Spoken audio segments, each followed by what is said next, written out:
Ladies and gentlemen, just when you thought I couldn't follow up this guy that's called the man beast, the war machine Rhino from Michigan, just when you thought I couldn't follow up this guy who's called a world war, Stud Bronson, who's wrestling Savio Vega next Saturday, Thunder Mountain Wrestling's Genesis show. Just when you thought I couldn't follow up those names, those man, beast, war machines, world wars. We talked about Rhino, Stud Bronson, wrestling WWE legend Savio Vega. You got another thing coming because our guest, it's not a gimmick. It's real with him. You're going to feel his rage. You're going to feel his anger tonight because he's not just an athlete. He's an animal. And what he's been up to lately, oh boy, he's been taking the wrestling world by storm here. Whether it's been in places like MLW, whether it's been in places like TNA, whether it's been in places like Windy City Pro Wrestling, where he's held gold, whether it's even been other places like NWA Exodus or other places you may or may not see him, and guys he's wrestled. I don't know, Jaron Meyer. I don't know. How about what he's done most recently with Alex Kane? And how about what he's going to do in 2025? You know, I was offered the opportunity to speak with Tyson Fury, but I said, nah, I don't want Tyson Fury. I got the man who, like I said, it ain't a gimmick. It's real with him. He's one of the very best wrestlers in the state of Michigan, and I can assure you, we're going to get a chance to hear his story tonight. After all, in prime time on the brightest lights, the biggest stage, the platform that maybe some of his friends actually helped build. I don't know some names like Jack Delta. I don't know. Ever heard of RJS? I don't know. CJ Black, he's a good guy now. Jason Storm. Storm don't match a Fury. But ladies and gentlemen, I know that the way my guest is looking at me, I better give him that introduction. If I don't give him that introduction here in prime time on the brightest lights, the biggest stage, I'm going to get that fury. I'm going to get that anger. And he's going to seek to destroy me like he seeks to destroy the likes of Alex Kane and so many others. So, ladies and gentlemen, it is now time to introduce our guest here on Sportzwire Radio, the number one global radio station. So, with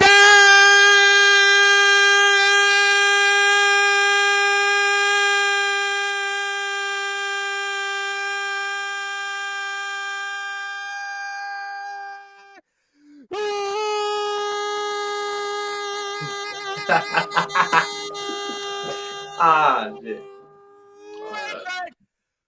What do I do here on the Sports Report?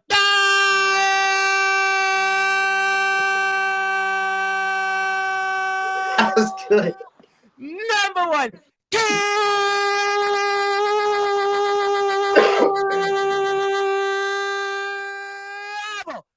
Sports Show. A man that is most certainly not an athlete. He's an animal.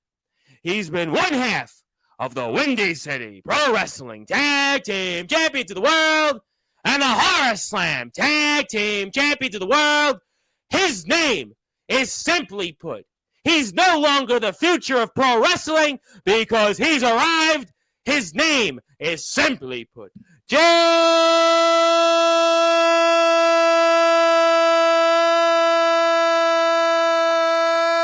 Fury, the Eternal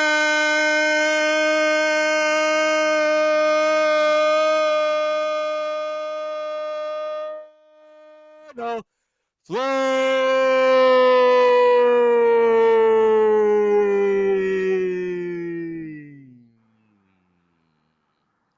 My friend, how are we doing? I'm doing great. How about you?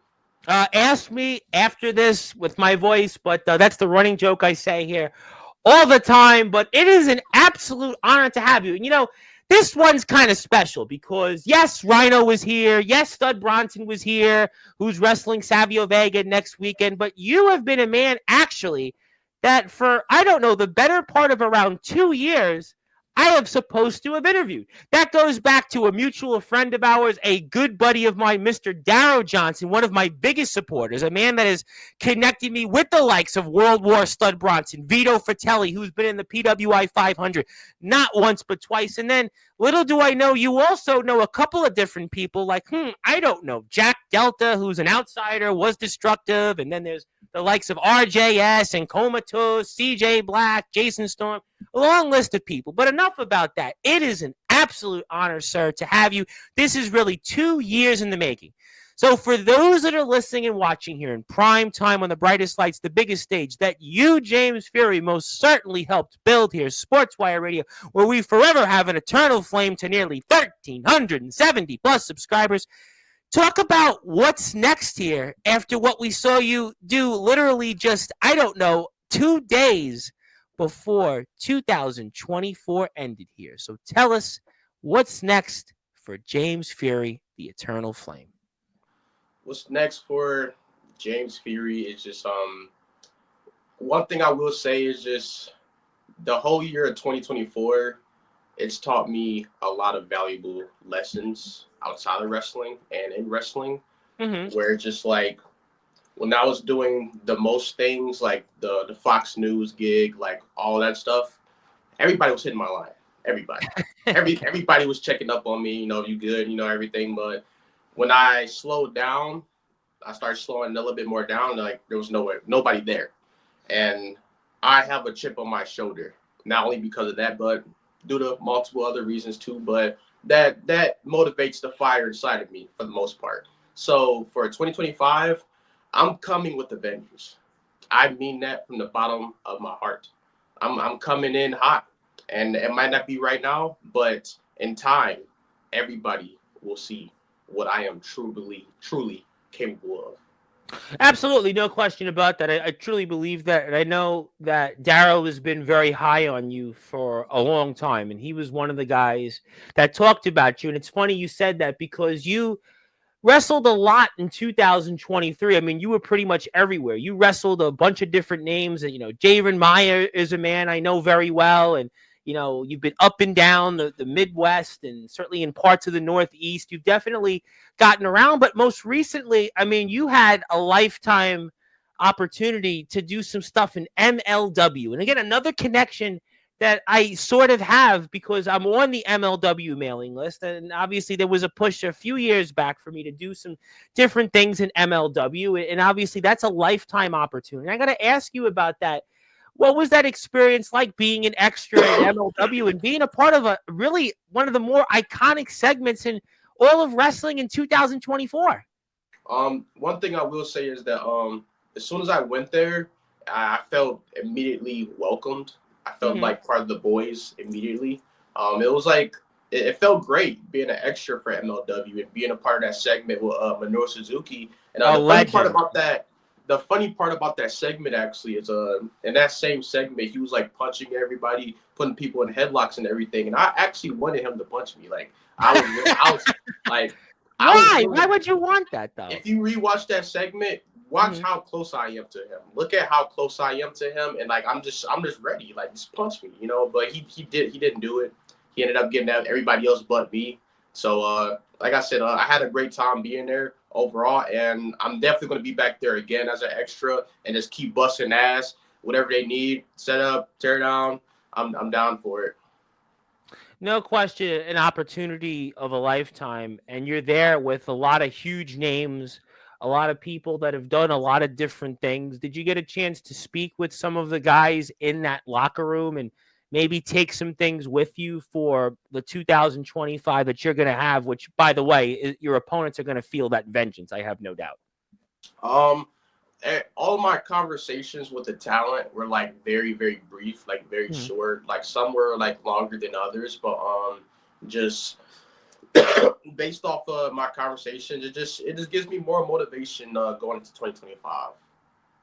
No question. I mean, that's definitely, an opportunity of a lifetime. And I certainly, relate to that very well. And if you want to follow James, he's on Instagram. Definitely check him out there. He's got the check. He's got the blue mark. He's got the blue check, which I have on X. He has on Instagram. So that's a good thing. And we'll definitely put up his YouTube channel up here very shortly. But okay, great stuff. So let's talk about then what you most recently did in the ring. I'm going to pull the poster up here and Ring of Champions. And again, you see some different names, some of them from MLW, and talk to me about your last match in 2024 and just a little bit about it and what's some of the takeaways going into this year. So real fast, I want to shout out my boy Christopher Daniels, art boy. He made that graphic. He made the flyer for the show. He does an excellent job. Just quick shout out to him. But Absolutely. as far as the match itself and just going to begin to Alice Kane and TNA's Suplex Shogun Jackson Stone. Yep. It was an amazing experience. I felt like that was one of those matches where like I was thrown in there with the Sharks, and it was a challenge. It was a challenge. Mm-hmm. It wasn't easy. I got through it, and I want more matches like that going into 2025. Like I don't want to have matches where just like, okay, this is easy. This is something I can just easily get through, because quick and easy doesn't get shit done. You know, No. Making yourself suffer. Suffering is what makes it valuable. So I suffered in that match, and the outcome of that match, you know, me and Samuel Jami, we didn't come up, but it still gave it value. The fact that we both suffered in the end, and at the end, once that rematch come around, we're gonna get them this time. What's it like tag teaming with Sam Aljami, a guy that also was certainly moved up the ranks here a bit? What's that experience been like? Samuel Jami is my best friend in the business. I don't have a lot of guys like that in the business that I can call like my best friend. Truly, he's my brother. It was amazing tag teaming with him the first time, because me and him have actually wrestled multiple times. On YouTube, you might see like there's like a match in Indiana, and then another match in Michigan, Ann Arbor, Michigan. But we actually wrestled more times than that, more in practice. So he's my brother for sure. I've actually met him. I met him before Windy City, but we actually started our connection, our bond, our brother bond at Windy City.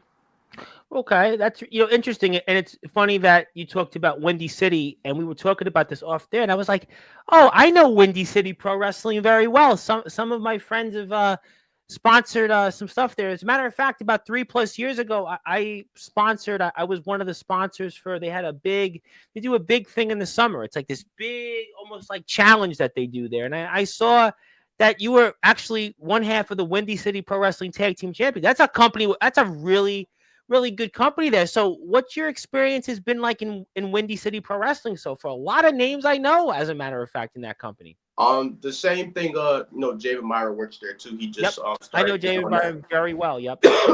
But one thing I will say is Windy City is one of my favorite places to work for. They treat me the absolute best. Not saying the other places don't treat me as good, but compared to Windy City, it's just night and day. They handled my hotel stay, me and Roddy Suavino. They always pay for my lunch, dinner, like all that stuff. They take care of everything. Once you get to the venue, they have all the water, protein shakes, all these drinks, crackers. Oh, it's not just a hot dog and a handshake place. it's not just a hot dog and a handshake place.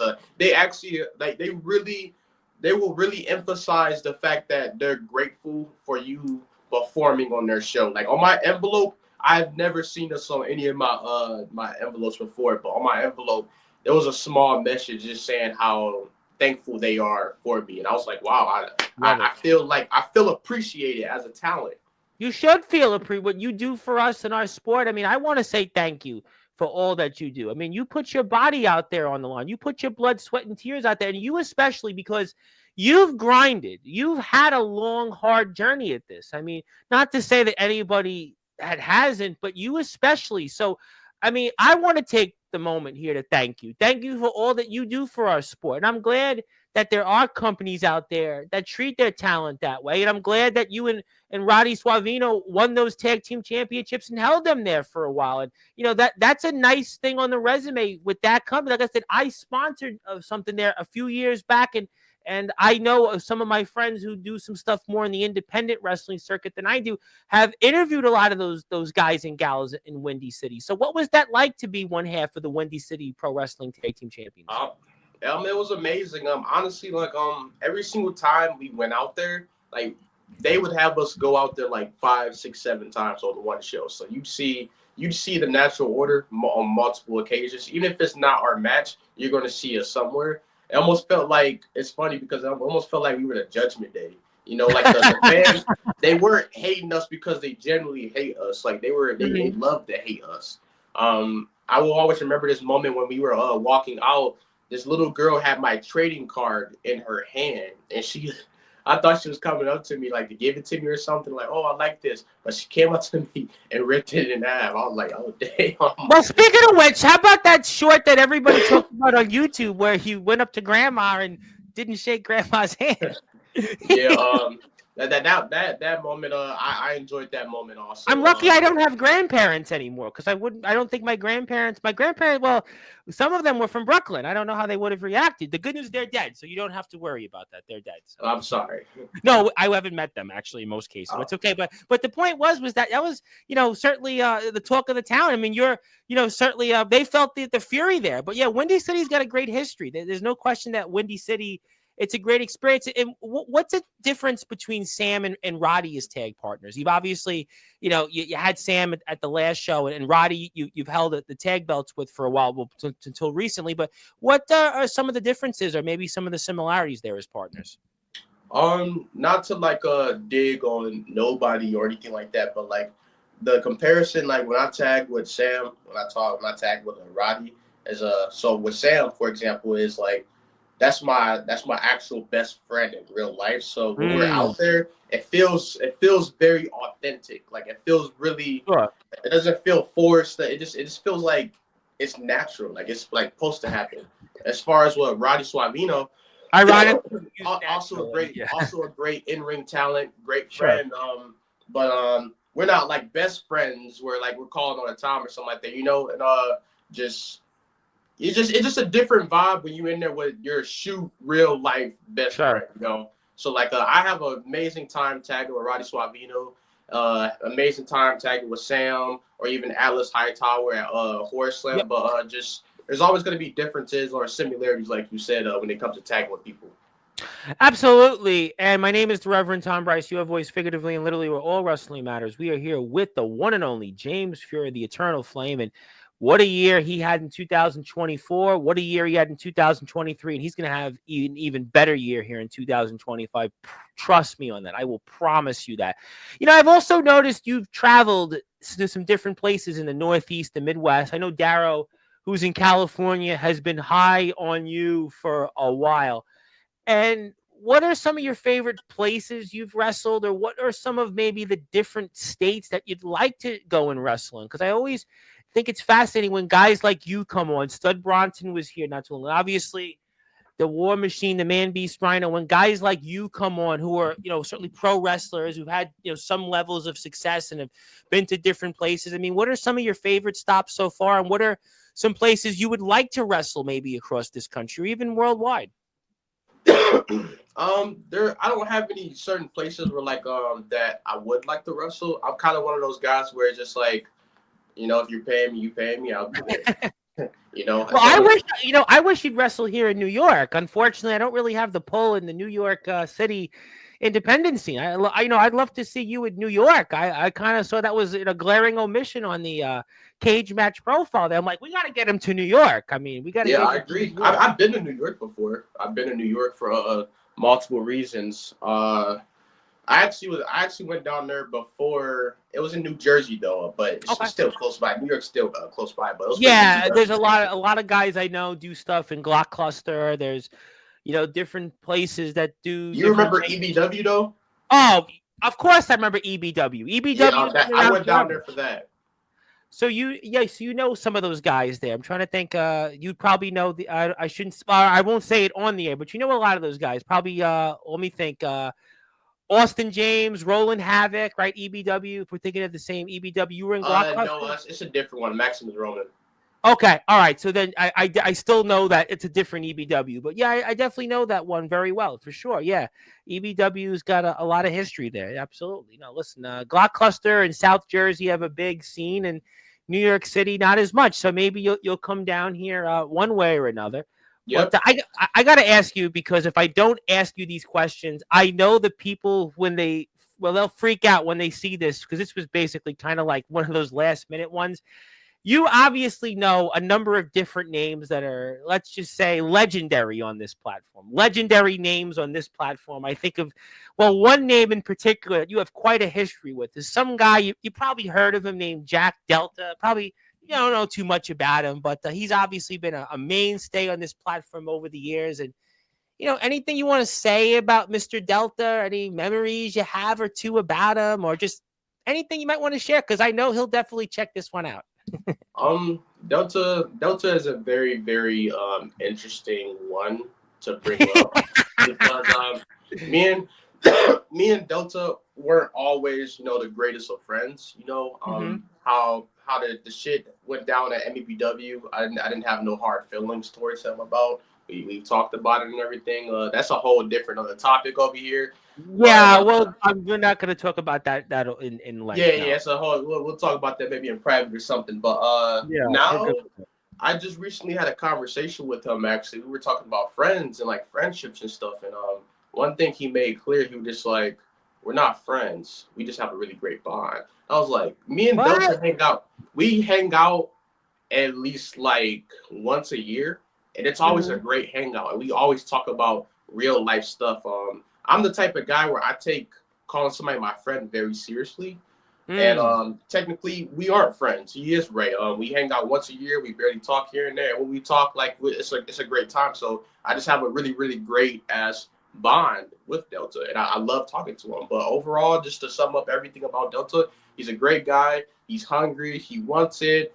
And we've had many of conversations about pro wrestling, what's going on, like what does he want to do? I'm always wanting to help him out. He helps me out with certain things I need, and it's one of those kind of relationships. And I know he'll be listening to this, and I appreciate you, Delta.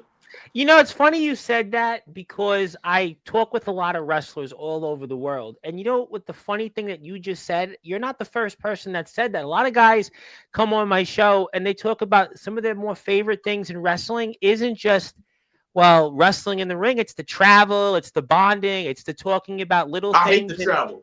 I hate the travel. All right, some guys come on here and I love the drive. I just had on, it was the Stompers. I just had on the Brooklyn Prodigies, who kind of almost intersected into your scene, and DVG and a bunch of these different guys. And they're like, I love the rides. Yeah, I love the 3-4 hour rides. But you hate the travel. But I think one thing you did say, though, that I think a lot of people that come on my show over these last 6 years say the same thing, is that they really remember those small talks, those little chats where you get a chance to bond with one another. I had Rad Dad on recently, Rad Dad Radley Belmont, obviously one of the all-time OGs in the GBYWN, and is now the GTS Legacy YouTube champion, and has wrestled the Rock and Roll Express, and he was in the backyard, and he's obviously done a lot of great things out of it. And he talks to me all the time about all of his friends come from wrestling.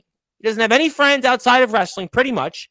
And that what he remembers most about everything he's done is those bonds and those chats with fellow wrestlers. Is that similar to you, that you remember most those bonds with those that maybe you've shared a match or two with, or across that apron?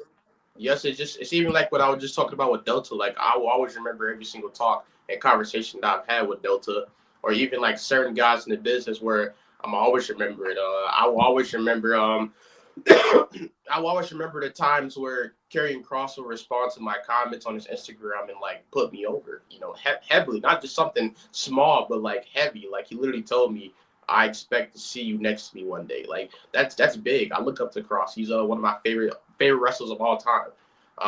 To most people, they look at that like, well, he's your favorite of all time. But yeah, he is.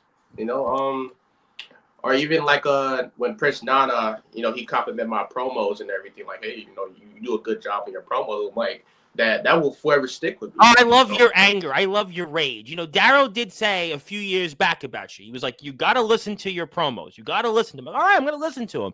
And you do come across where you're one of these guys that you can do it in the ring. You've got the size, you've got the look, but you've also just like almost like, okay, I have to stop. And I think I've even talked to you on Instagram privately. Like I think I shared one of your promos over the summer, because it's just like, okay, I have to stop. I stop, drop, and just open up and watch that whole video that you post. Really, that's kind of to quote DMX in a way, but that's kind of how I feel with what you do. You're one of these guys that I really think is going to have a lot, I think, to look forward to, not just because I've known you a while, not just because different mutual people that we know in over these past several years, but really because you can kind of do it. You're almost like one of these, in baseball, there's a term, you're a 5-tool player. You're a 5-tool player. You got the size, you got the look, you've done some stuff in, supervillain death matches that have gotten millions of views, you've gotten on TV, you've done MLW, but really, you also can cut a promo, and that's extremely important. That's why I really believe you're going to do a lot of big things coming up. That's very important. You're very right about that. And about promos, it's just like you gotta really feel it. Like when you're speaking, you gotta really feel it. And every time I speak into my promos, like this is the same wall I cut my promos on. Or sometimes I go outside somewhere special. But the main point that I'm trying to get around is like I want people to feel it, just not by what I'm saying, but when you look into my eyes. When you look into my eyes, I want you to feel every glimpse of my past, my pain, my suffering. I want you to feel all of that. Most people ask me, is it real? Is it a gimmick? Are you playing the character, or are you? No, it's real. No. I'm gonna tell you right now because I'm not. It is real to me. Wrestling is real. I don't buy this whole thing. Oh, it's this. No, I'm telling you. I've spoke to enough wrestlers, and this is the platform that so many of your peers and contemporaries have come on because it is real to me. Everything you do in there, to me, listen, people watch a movie. You don't talk about the outcome of the movie. You talk about what your favorite parts were, your favorite characters. To me, wrestling is real. This is not just a gimmick from James Fury. This is real. And if you go across that apron with him, he is going to get you with vengeance. And he's got a YouTube channel right now that has over 1,000 plus subscribers. You better subscribe on there, because if you don't, he will come right across the screen from me, and he will personally make you go hit that sub button. So do me a favor. Go out there and sub to James Fury. Because like I said, Tyson Fury wanted to come on Sportzwire Radio. I said, nah, I'm good. I got James Fury. I said, after all, Tyson Fury's lost his last few boxing fights. I'm going with a winner. James Fury has done that. He's held not one, but 2 different tag team championships. He's been NWXs. And oh, by the way, you've seen him in places like TNA and MLW. My name is the Reverend Tom Bryce, your voice figuratively and literally where all wrestling matters here. We're hanging out for about 15 or 20 more minutes more with the one and only Mr. James Fury, and he's going to have a huge year coming up in 2025. I got to ask you this question. I ask wrestlers this all the time here on this platform. What are your goals for this year coming up? I could have sworn you just asked me that, like when I first came on here. What's next? What's next for James Fury? I'm just gonna go off that. My goals is I want to become an even more better version of myself. I want to keep throwing myself into the deep end with the sharks, so I can keep getting better. I want to suffer more, and through suffering, at the end of the tunnel of your suffering, is going to be treasure, and I'm going to do whatever it takes this year, and not even just this year, the next 10 years of my career. I'm going to do whatever it takes to get to the top. Whether you see me, the WWE, AEW, TNA, MLW, NWA, it doesn't matter. In the end, I'm going to get it done. Whether you ever hear that saying where it's like the turtle wins the race or something like that? Yep, the tortoise. Yep, yeah, I heard it. Yep, something like that. So I see a lot of I see a lot of people where their success is more fast tracked, and other people will look at that and start doubting themselves. Like, damn, like he made it within 2 months of his career. He made it within his first year of his career. Look at some of these WID guys. If you see like their year debut, it says 2022. Yep. 2023. Like they just started. I interviewed a guy, you'd probably chuckle at this, Ishmael Vaughn. He was from California. I knew him. I'm friends with a guy that you'll laugh. He was an R&B singer. He had one hit like in Mexico, and his daughter was friends with a guy, Ishmael Vaughn. He trains at a Cody Rhodes school, and all of a sudden, a few months later, he gets a tryout in AEW. He does a couple of different things on Dark, And 2021, that was when he started training. And so it really, you're going to see a lot more of that. When you debut 2022, 2021, 2020, you're going to see a lot more of that because it's a Yeah. different world. One of my buddies is a guy, Chris Urban, who trained out of House of Glory. He was trained by Amazing Red. Took him 5 years, though, before he finally got in the ring. I watch him in the ring 2 matches later. He gets hurt, but he finally, after a year and a half, came back in the ring, and he's killing it in New Jersey. He's wrestling, and It most of takes the indies. time. It takes time. Listen, you know what? And that's why I definitely have a good feeling about you. And I do have to ask you, because speaking of Mr. Delta, I heard from a birdie that you helped out a few guys. Names like, I don't know, the good guy, CJ Black, C Money, Jason Storm. I hear from a birdie that you showed them a few things there not too long ago. Anything you want to talk about those guys on that you can? Just yeah, I showed up there one time. I actually plan on showing up there again. They Delta told me that they had a ring in the They garage, and do. I'm just like, why not? I'm gonna show up and the main reason why I wanted to do it, I just wanted to get a couple like training moves in and stuff. I just wanted to chain around, just like get that cardio in. It's pretty much like a workout, and that's what I wanted to do. I wrestled around with those guys. We did a lot of practice matches and stuff, and it was really fun. It was a great workout. And I plan on probably going there maybe this Saturday, maybe possibly. Wow. Wow. Let's Try, go air before that. trying to. I can use another one of those workouts. But just yeah, it was a good experience. I like all the guys there. They're great guys. They're actually reasons why I interviewed Rhino. Actually, they're great guys. They're actually guys that they know their stuff. I don't. I look at them and they really eat, sleep, drink, and breathe wrestling. And I want to be around people like them. And I'm glad that you were around them. That's certainly great things. I do have to ask you. I know I've only got X amount of time with you, but NWA Exodus. What was that experience like being over there? NWA Exodus was a great experience. My first time showing face actually. I got an opportunity right off rip. It seemed like everybody was getting the same opportunity, so it wasn't nothing like special, should I say? Like, oh, I was the chosen one. They picked me out of everybody else. It was a simple battle royal where it just over the top. I got my good facials over in the entrance. Everybody came out together, but it was a good moment where like the camera was just on me. It felt amazing, and it was really quick, easy job, simple. I've done work for them a few times, like as an extra. I've done their security, helped out the ring multiple times, just trying to look for opportunity. I still am doing that.